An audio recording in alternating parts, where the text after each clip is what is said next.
So we're in Clovis, California. We came out here to install a new shut-off valve for a homeowner out here. They're doing their own water heater install. Existing is an A.O. Smith. They got an A.O. Smith in the box out there. So they're going to take it from here. What we did do is go ahead.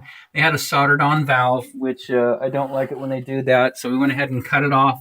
Soldered on a brand new 3/4 inch male iron pipe adapter, so it's copper, and then right to a Watts 3/4 inch quarter turn full port ball valve. Say that 3 times fast.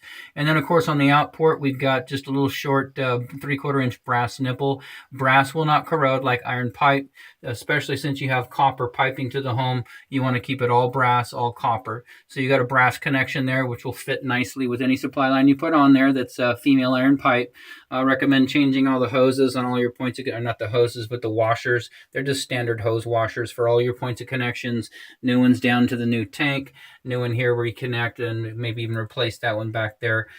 Just so you don't get any dripping. It'd be horrible to put a new water heater in here and then you get just a small amount of water on it and then it fails. So anyways, that's the scope of our work out here. The water is back on. There's no dripping. Monitor it if you can, your whole installation as well as the work that we've done. Just make sure that you don't get any water back in here. It was pretty dry when we soldered it, but if you just wipe your finger around that copper joint right there where we soldered, you'll see if it weeps at all. I'm not talking about spraying, squirting water, just even a hint, a glisten of water. Let us know. We need to address that right away because it develops and then it becomes a drip and then it becomes a leak and you get water in here. You don't want that.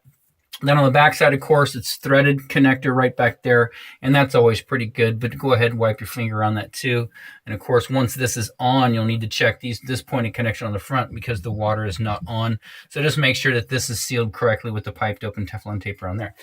So that's it. Outside of that, this installation is done.